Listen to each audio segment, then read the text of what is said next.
एक गांव में एक सेठ हुआ करता था। वह स्वभाव से काफी कंजूस और डरपोक था। उसकी कंजूसी के चर्चे आसपास के गांव में भी चर्चित थे। अरे ये वही सेठ तो नहीं है जो काफी कंजूस है? अरे शकुंतला, जल्दी आओ, मायके नहीं जाना है क्या? ओ जी, कोई बस या टैक्सी कहाँ आई है अभी तक? हम किससे जाएंगे? कोई बस या टैक्सी नहीं आएगा, हम पैदल जाएंगे। ओ जी, हम इतने दूर पैदल कैसे जाएंगे?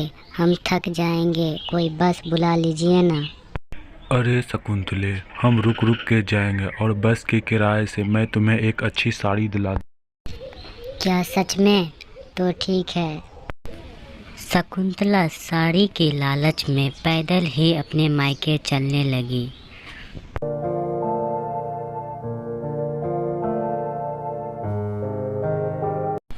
वो चलते चलते एक आम के बगीचे में जाके रुका। अरे शकुंतले, कितने मीठे आम हैं, मैं अभी तोड़ के लाता हूँ। प्रभु, हे प्रभु, हे प्रभु बचा ले। क्या हुआ जी? आप इतना डर क्यों रहे हैं? अरे शकुंतले, पेड़ की इतनी ऊंचाई पे चढ़ गया हूँ कि मुझे साक्षात यमराज दिखाई दे रहे हैं। बचा ले प्रभु। ओ जी, आम को छोड़ो और आप भगवान का नाम लेते नीचे उतरिए। हे प्रभु, अगर मैं यहाँ से सही सलामत नीचे उतर गया तो मैं 10 ब्राह्मणों को भोजन करवाऊँ। राम राम राम राम। अरे शकुंतले, 10 ब्राह्मण ज़्यादा नहीं हो गया? 2 ही ब्राह्मण को भोजन पे बुलाऊंगा। ओ जी, आप सही सलामत तो हो ना? आपको कहीं चोट तो नहीं न लगी? नहीं शकुंतले, मुझे चोट नहीं लगी। वैसे मैं सोच रहा था कि एक ही ब्राह्मण काफ़ी है भोजन के। नहीं जी, आपने 10 ब्राह्मणों को खाना खिलाने के बारे में बोला। 10 ब्राह्मण नहीं, एक ही ब्राह्मण काफ़ी है। उसमें भी बहुत खर्चा आता है शकुंतले।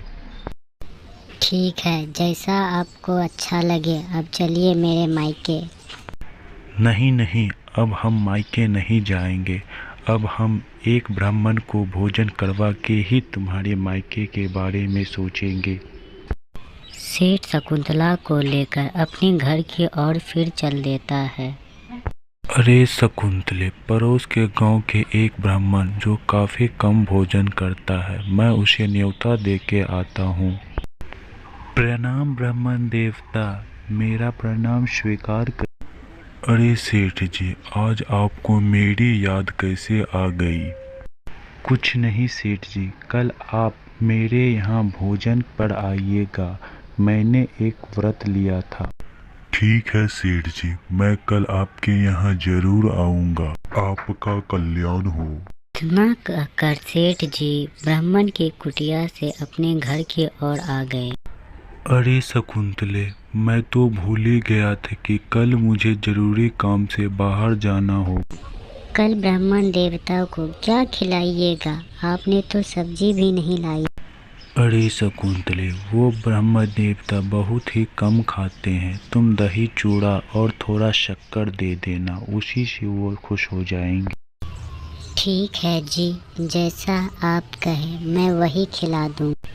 अगले दिन सेठ सुबह सुबह बाहर की ओर चले गए और कुछ ही देर में ब्राह्मण देवता भी घर पे पधार गए। अरे ब्राह्मण देवता, आप अभी पधार गए? नहीं बेटी, मैं मंदिर में पूजा कर रहा था तो सोचा थोड़ा इधर भी देखता चलूं। ब्राह्मण देवता, आप भोजन में क्या खाना पसंद करेंगे? थोड़ा बहुत तो 2 थाली लड्डू, 1 थाली पूरी, 1 थाली सब्जी और 1 थाली रसगुल्ले दे देना तो काफी। बस इतना ही बना देना, मैं दोपहर में आऊँगा। ठीक है बेटी? पर मुझे तो पूरी सब्जी नहीं बोला था। ठीक है, बना देती हूँ बाद में सेठ जी को। दोपहर होते ही ब्राह्मण देवता सेठ के घर जाने लगे। वो मन ही मन सोचता था, हो, आज तो दबा के खाऊंगा।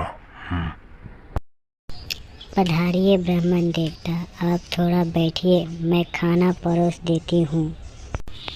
ब्राह्मण देवता बड़े चाव से खाना खाया और बचा खुचा पोटली में बांधकर घर भिजवा दिया।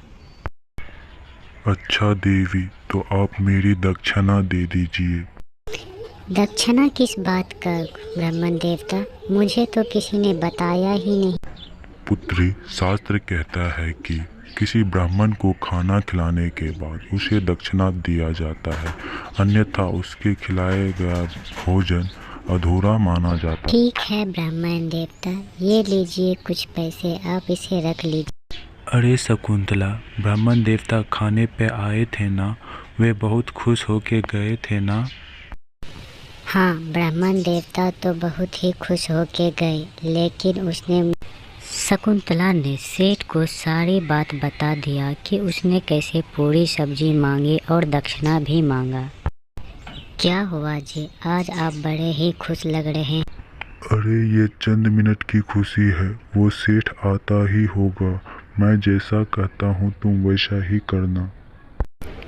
इतना कर ब्राह्मण देवता ने अपनी बीवी को सारी बात समझा दिया। अरे अरे, वो ढोंगी बाबा कहाँ गया? खुद बोलता है कम खाता हूँ और ज़्यादा खाना खाता है। तो वो तुम्हारे यहाँ खाना खाने गया था, क्या खिला दिया जो अभी तक बेहोश है? क्या हुआ ब्राह्मण देवता को? क्या हो गया? जब से वो तुम्हारे यहाँ से खाना खा के आया तब से बेहोश है। मैं पुलिस में कंप्लेन करूँगी, तुम्हारे ऊपर केस करूँगी। देखिए माता जी, आप केस मत कीजिए, आप कुछ पैसे लेके उसका इलाज कर लीजिए ना।